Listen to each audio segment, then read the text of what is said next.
This tutorial will discuss the different user types in PackageSmart. PackageSmart has 4 levels of access: administrators, managers, users, and viewers. Administrators set up users, plus all of the manager functions. Managers have full rights and the ability to select approved processes, impact assessment methods, and end-of-life waste scenarios.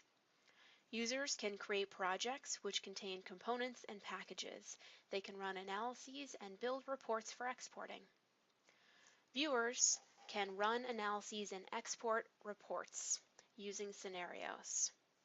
The structure of PackageSmart is such that if you have an external consultant with a PackageSmart license, we can give them rights to view or build projects within your company's database. This concludes the user types tutorial. The next tutorial in this series is setting up the inventory.